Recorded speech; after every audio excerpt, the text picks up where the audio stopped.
going where the silence is. The QUO Podcast. I'm Sasha, and welcome to the QUO Podcast. When it comes to intimacy, friction can get in the way of pleasure. We're all looking for real depictions of sex, but what does that even look like? Drip is Australia's newest intimacy brand that challenges the outdated structures around sex and creates products that provide a sensorial experience. They explore how different forms of friction, both psychological and physical, can make you feel good through conversation and education. They aim to reduce shame and ultimately improve everyone's sex lives, regardless of the type of sex you're having. My name's Hugh, my pronouns are he, him, and I'm joining you from Melbourne or Naarm in Victoria. I am the founder of a small brand called Drip. You can find us at www.dripfeed.life. Essentially, we've created an online sex-positive content platform and products locally made to try and help fund the platform. Which is made up of contributors talking about subject matters from, postnatal sex and how to have sex after giving birth with specific people who specialise in these areas talking about it, all the way through to, say, how to douche, how to fist, sex bloopers throughout the pandemic. Lots of topics, really trying to broaden conversations around sex and create a safe, connected environment for people to, find great content that I think is really missing. It was something that I was really keen to get going for a while. I grew up gay in Melbourne in a pretty conservative family and, came out at 18, had a very privileged experience in coming out. I didn't have anything, sort of devastating happen or anything like that. But I felt pretty alone growing up in that sort of Howard era, 90s, Australian background. It was a pretty conservative time. I grew up in a pretty conservative family and was the youngest of three brothers. So there was a lot of assumptions about me being heterosexual. And it was just assumed that I, was going to have a girlfriend and do all of that sort of stuff. And really the only outlet I had, or the only visibility I had of any gay people, was watching Queer as Folk on SBS on a Monday night. The UK or the US version? It was the US version, which Love I think had better. Absolutely, I agree. But I would watch it at about 9:45. It's 9:45 every Monday night in the 90s or in the early 2000s. I would watch it in my basement, volume on low, hand on the remote control, ready to turn it off in case one of my parents walked in. They had no idea that I was doing that. We weren't really allowed to watch TV on weeknights as well, so I was kind of breaking lots of rules. And I guess there's so much more visibility now around queer people and queer relationships and sex and all of that. But having grown up in that environment without any elders or mentors in that space, I really just had no idea around pleasure when it came to sex. I think there's something a little bit sort of, and now what, after coming out? You kind of do this thing that I've, at least speaking from my personal experience, do this thing that you perhaps never thought you would be able to do, or climb this mountain that you thought was unclimbable. And then once you do it, you go, oh, I'm really only at the beginning of my kind of sexual awakening, or whatever you want to call it. For me, people just told me to use a condom so I didn't get HIV. That was really the only piece of information that I got around gay sex. And to be honest, I don't actually think my, het cis brothers got anything more than that either. They really were only getting, instead of, you just replace HIV with pregnant, and it was like, don't get pregnant, or don't get HIV if you're gay. I felt like I had a lot to learn, and it really does feel like, you're sort of skipping down a yellow brick road, and with a picnic basket, and you empty your picnic basket at the side of the road with the partner that you've got for that, 20 minutes or one night or year, and you empty all your goodies and they empty theirs, and you have this experience together that then you might collect some of theirs based on the experience you had and whether you enjoyed it. You pack up your things and you move on to the next one. And that was sort of how I learnt about pleasure. Now, I'm not a sex therapist or a pleasure specialist or anything like that. I'm just a regular horny gay guy, I guess. There's nothing that unique about my experience, though, I guess. But the drip feed origin story is really trying to create that place where if you can get unbiased, independent information that is from specialists, and if you can learn about yourself and your community quicker, then I think you can be happier and you can live a more fulfilled sex life the sooner you get into whatever you like, whatever it is that is your kink or your fetish or the thing that you love. If you can lean into that sooner, then I think you're going to be a happier, more fulfilled, your relationships are going to be better. The community is going to be better. That societal kind of impact will be broad and hopefully really positive. I just want to touch upon leaning in. This is something that we don't do enough of, and touching upon what you had said prior, how I feel personally that there's this barrier between the utility of sex, where the utility of sex is simply, we copulate to make babies and preserve the human race, versus pleasure, the pleasurable aspect of it. Why do you think that's the case? I mean, speaking as a queer man, I've never had sex for utility in that sense, in terms of reproduction. But I think you could probably replace the idea of reproduction with just orgasms and blowing loads. I think that gay men probably are really focused on orgasms as an outcome of sex. I think that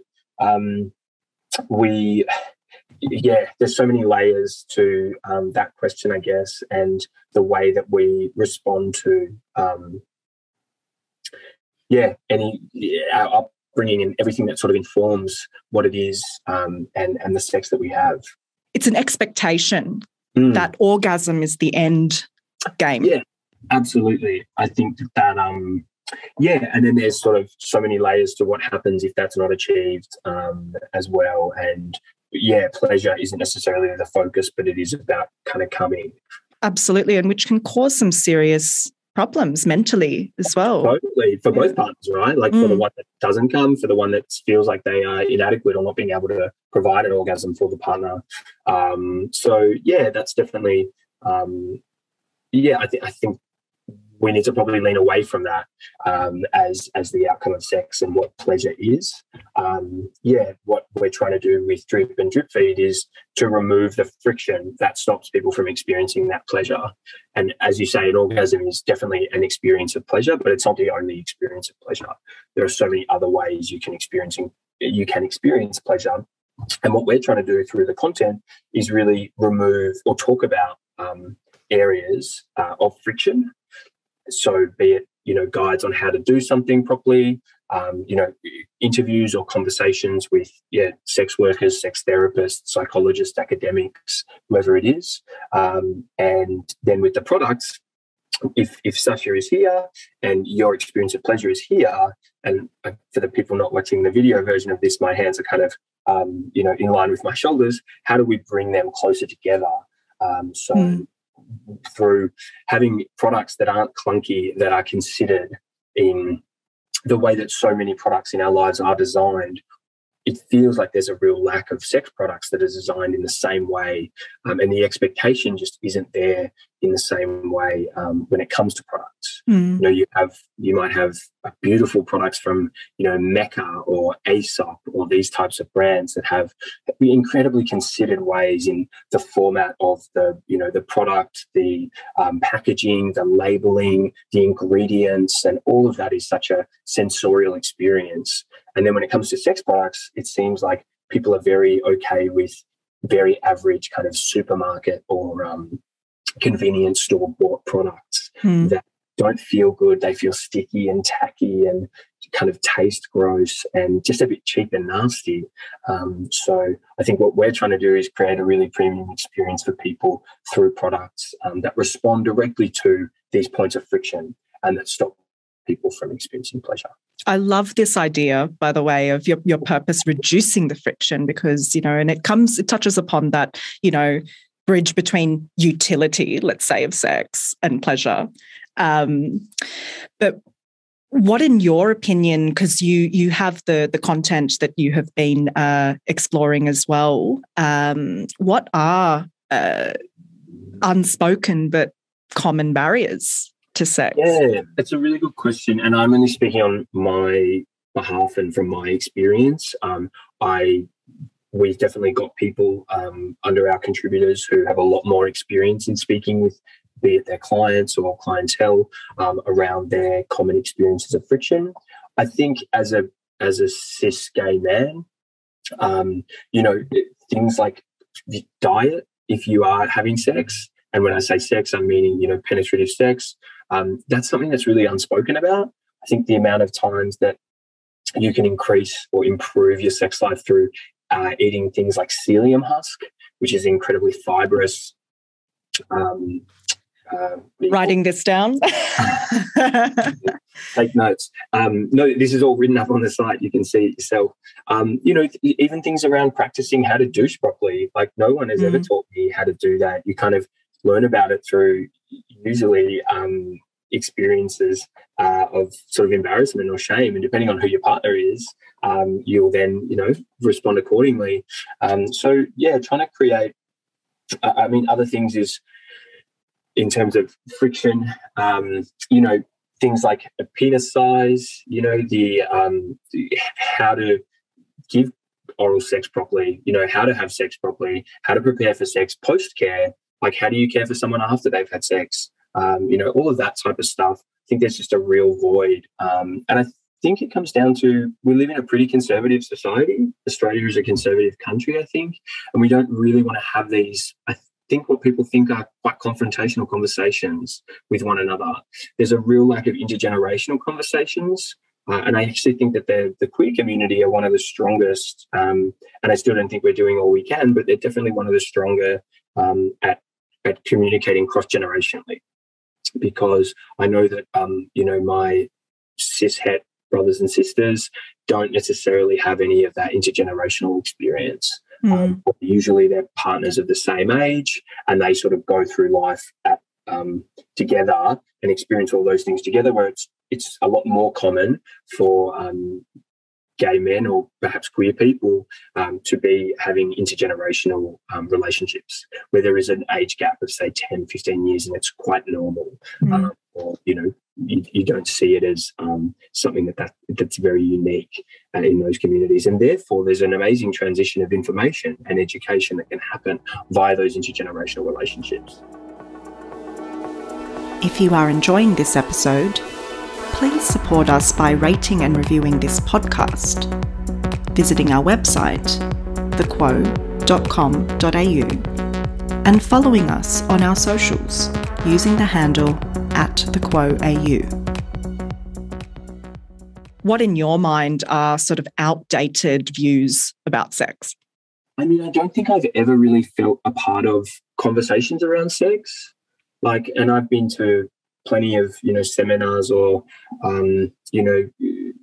sessions where people are talking about, cis, het, P and V sex. And outside of that, there's sort of, in which case I'm a virgin when it comes to that, if that's the definition of sex.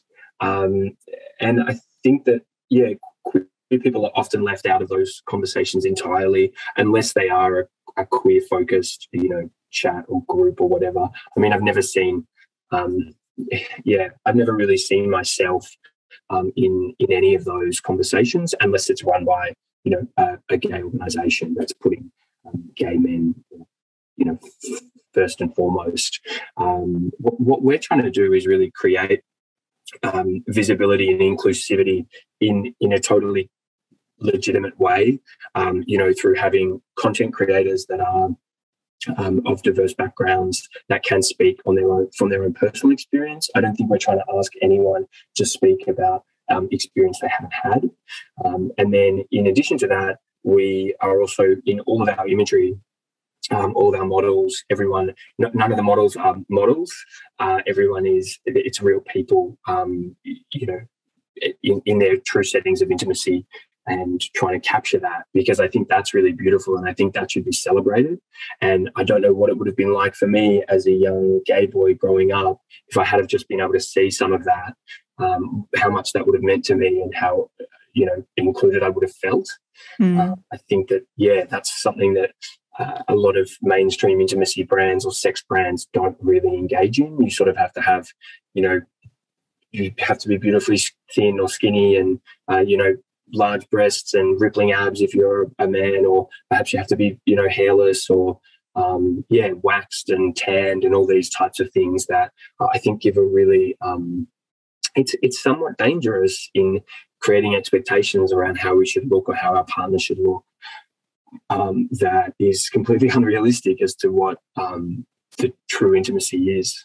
And it has, mental repercussions on people as well, because if that's all they see, it's a subconscious having to, actually follow those, what they see. Yeah, and I think the visibility around that's never been more accessible as well. Like it only takes, I think, Facebook or Meta are very aware of the sort of mental health implications that something like Instagram has on young women's mental health, and amplify that by, people with all of our very strong relationships or addictions to pornography, all of that really, again, it's sort of a double-edged sword, because there is more than ever, there's genuine content that is a lot more real and less sort of polished or airbrushed than ever before. But the airbrushing has never been stronger either. And therefore, that sort of feels like a bit of a balancing act. But it can certainly be bad for for people's mental health if they're not seeing themselves. I think it just feels awesome to see yourself. And, I think that when that's something that you haven't had as a queer person, it feels pretty amazing to see that. And I think those things wouldn't have even been possible, a decade ago. So have that sort of visibility now. It's such a different experience from when I grew up. I'm 33 and I kind of came out at 18, so sort of 15 odd years ago now. And the change in the landscape is spectacular. And we're not there yet. There's a lot of issues still that queer people experience, but I think the change has been pretty incredible over that time. Look, I think to extend upon what you're saying, whilst it's amazing that we have seen, much progress in the areas of representation. I'm going to be a bit of a devil's advocate here, but how can we better represent underrepresented communities in a way that doesn't tokenize? Because I think this is sort of what we're trying to overcome, I feel, at this point. Yeah, it's a really good question. I think as a brand, we are trying to engage content creators and contributors who are from those backgrounds. There's no limit as to how diverse our contributors can be. I think we've got approximately 15 to 20 on the site at the moment, and they're from all walks of life. We have a amazing disability advocate, Andrew Gerzer is their name. They're based in Canada. They actually have founded one of the community partners that we are working with as well. They live with cerebral palsy as a queer person, living with cerebral palsy. They've written up, an example of some of the content we do. They wrote a piece about the threesome they had for their 35th birthday in hiring two of their favourite sex workers to come over and have sex, the three of them all together. It's beautiful and fun and cheeky and vulnerable and all of those kinds of things. And I think to shed light on, the disabled experience, which is something that so many of us as able-bodied people are just, kind of blissfully unaware of. I think that's maybe an example. Similarly, having content that speaks to true stories of be it sex workers or people who are in this industry, and hearing their stories, their backgrounds, and them sort of educating. I think we can all learn so much from them, or from people rather, and from each other. And I think that's what we're trying to create with the Drip Feed, is a place where you can learn, even if it's completely not related to your sexual practice at all. I think by learning it and understanding about it just opens you up to so much more and enriches your life so much more, even if you're not going to necessarily practice, whatever kink or fetish or whatever that is that they're into. I think hearing someone speak passionately or reading their words is such a enlightening, and I think it's really inspiring. How can we make sex cater to all gazers? Yeah, is that a rhetorical question, or is that something that... I'm just going to throw it out there. It's a really good point. I think true visibility is really important, and people being open to other forms and body types, and true diversity is probably the place to start, and not the term yucking someone's yum. I think make sure you never yuck anyone's yum. What do you mean by that? Sorry, what's so if you really love something, that's your yum. I used to say, oh, that's yum. And if as a friend or a partner or anyone you yuck their yum, that is sort of, shaming them, or perhaps making them feel icky about the thing that they're really into. So I think as a starting point, if we can all not yuck each other's yums, that's a really good place to start. And it comes to this whole notion of how we all probably should be building better boundaries amongst one another. Yeah, but also, I don't think that boundaries should necessarily mean a closed offness or a lack of openness around this stuff. I think that silence has really filled the void in a lot of these conversations, and I think not continuing to be silent is really important to keeping up these conversations. I think the progress has been pretty amazing, and even since I came out 15 years ago, visibility so much has improved. But by not speaking about these things, I think it creates a void and a vacuum. So keeping up those conversations.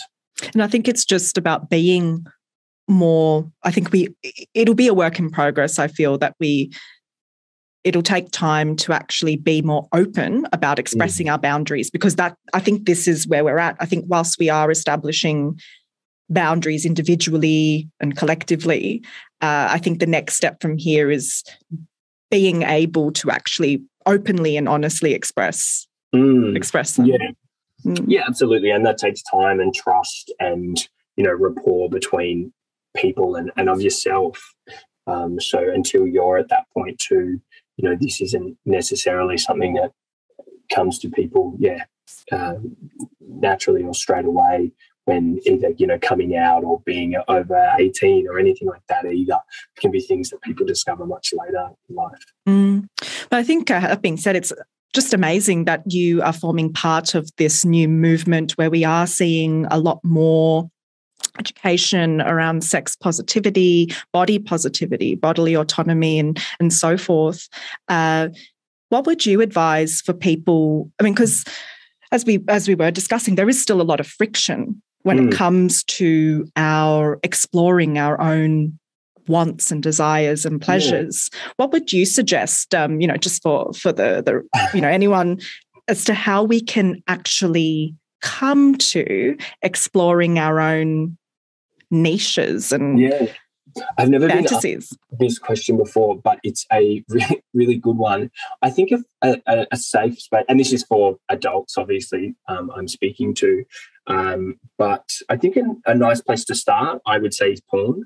I think by understanding what kind of porn you like, I think you can probably understand what kind of sex you might like.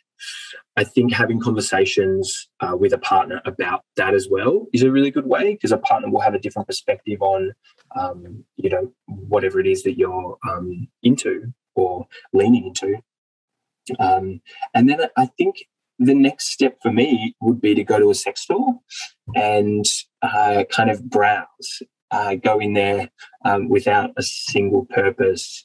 And there are a whole range of sex stores. There's sort of the, Chemist Warehouse type Sexyland experience, which is, big, and you park your car there and there's aisles and aisles and whatever. Or there's a much more sort of boutique, sort of, I don't know, fancy, lovely store where they might offer you a cup of tea when you walk in, or a glass of champagne or something like that. So there's a variety of stores for everyone. I think starting at one that maybe suits your, be it your sexuality or your gender or something like that, is where you're maybe going to feel most comfortable. And then kind of working, I think at the moment in Victoria, at least, you have to wear masks indoors too, which actually might work better for some people, because if they're worried about sort of being identified or something like that, maybe wearing a mask indoors is a good thing, or that would reduce that friction that you feel going into those environments.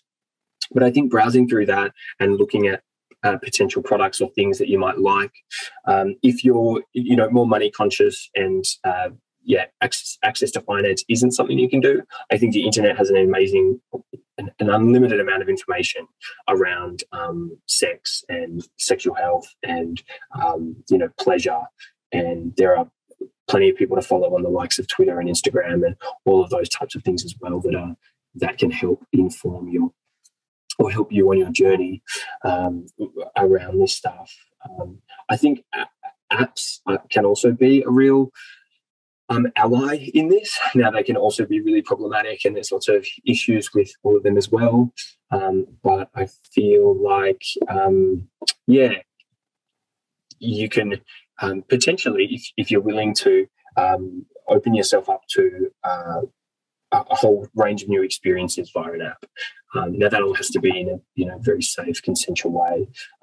But I think that they are a privilege that you can. You can use them for good or evil, and you can definitely use them to help, I think, in trying to work out what makes you tick or makes you feel really horny and really good. And if you can find out what that is and find someone else to enjoy that with, then I think that's a wonderful place to start. It kind of, to me, feels like, once you start, if you're open to exploring this stuff, once you start exploring it, you will find that, at least my experience was, okay, I really like that, and I found it via this one experience. Now I'm going to go back to stage one, look that up, go to the shop, go to, and experience that again with someone, and then you kind of open, I don't know, the ball or the whatever gets bigger. You go, okay, cool, and you kind of keep that cycle up. I think obviously events and haven't been very accessible over the last few years, but events, parties, there's also all sorts of resources around sort of somatic sex coaches and people who create courses and practices that are perhaps a lot more out there for people. I don't necessarily suggest you jump straight into those types of things unless you've kind of worked out that this is something that you're going to want to do or want to experience to kind of grow. Step one, the willingness to be open to these experiences. Yeah, absolutely. I think friends can be really great too if you have a friendship group that are open about that type of thing, or perhaps a single friend. You go, oh, look, I actually want to tell you.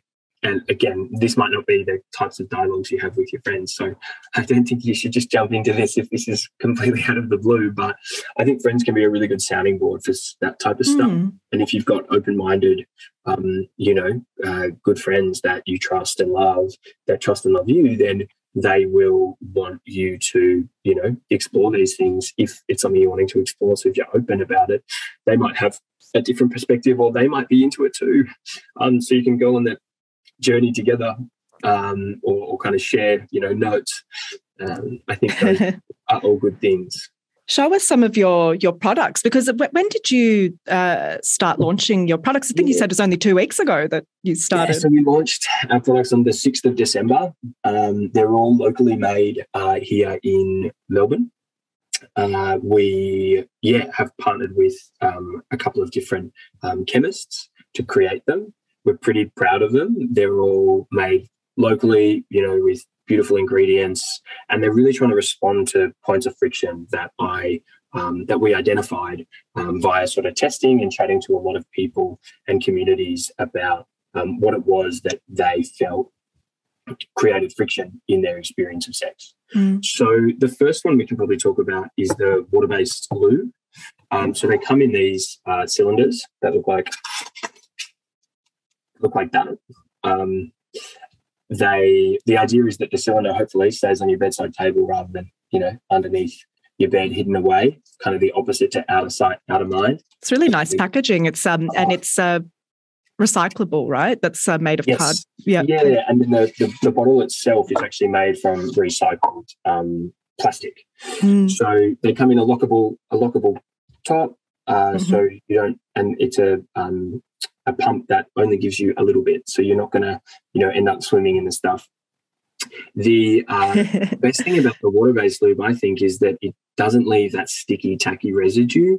We went through about 5 or 6 formulations to get to this one, testing it with different groups. But, the idea that you have to run off to the shower as soon as you've finished having, an intimate moment with your partner just to get the lube off, I think is a wasted experience or moment of, tenderness. Absolutely. And being able to have a product that you can leave on that doesn't make you, need to run there, I think was really important. The other thing for me was, taste and smell, that actually they don't, make you gag when you taste them, unless you're meant to gag in the situation. It could be because of the taste of the lube, I think.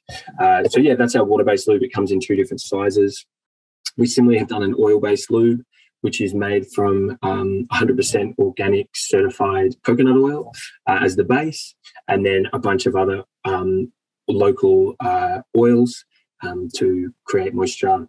It feels great. The point of friction here was I was using coconut oil with my partner, and you would, get the litre jar that you bought at the supermarket or the grocery store or whatever, trying to shove your hand or fist a jar of coconut oil while straddling someone in this moment of intimacy. And you're going, well, why is this the way this is?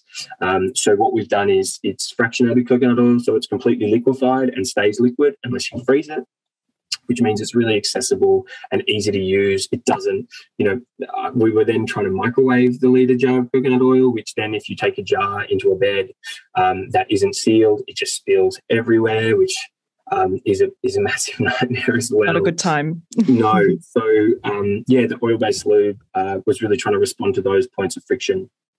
The next product is a sex toy cleaner, which kills 99.9% of germs. It's for, it's alcohol-free, and that means that it's suitable for a range of materiality when it comes to toys. So you can use it on all toys, be it glass toys or, silicone toys or rubber toys or whatever it is. And then the idea too is that it looks beautiful, it feels beautiful, you use it often, you use your toys more often, more pleasure, plus. The final product in the launch range is a morning breath spray. And that was a key point of friction that we identified as a reason to not have sex or not experience pleasure in the mornings. Be it you're with someone for one night or 20 minutes, you want to have fresh breath so you come off as, cool and calm and collected. If you're with someone who you've been with for 20 years, then you also, I think, want to have fresh breath. So, don't feel like... morning sex for me personally is just one of my absolute favourite activities. It's just probably the most intimate. I think there's no better way to kick the morning off. So therefore, being able to have products that encourage that kind of start to your day, I think is really what we're trying to do. I think too the interpretation of not having sex in the morning can potentially, be due to something just because of your breath, you don't have sex. But what are the implications that has? You go, oh, my partner didn't find me attractive, or, they weren't that into me, or he didn't like me, or, she thought I was whatever. And you kind of make up all these ideas when it was probably just due to your breath. And that's not anyone's fault. I think everyone has. I've slept with enough people to know that everyone has bad breath in the morning. It's not unique to any type of person. So if we can get rid of that barrier to having sex, then, I think, Sasha, if you start your day having had sex in the morning, you're probably a joy to be around. And therefore, the implications of that for the broader community, your friends, everyone involved, I think is a really positive thing. You also saying that part of the proceeds of the sales go to select charities.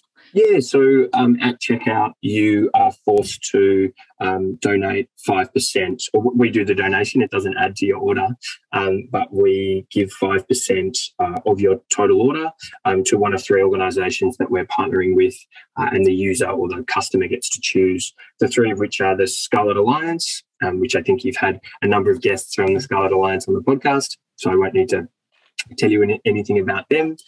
Black Rainbow, which is a queer Indigenous organisation in Australia, and also Bumpin', which is the organisation by Andrew Gerzer, who was the content creator I was speaking of earlier, and they've created the first ever all-accessible sex toy for people living with disability. What sort of plans have you got on the horizon? We don't want to create products that aren't responding to this idea of friction, but we want to, I think there are certainly more points of friction. So it's really being informed by the community and people giving us feedback.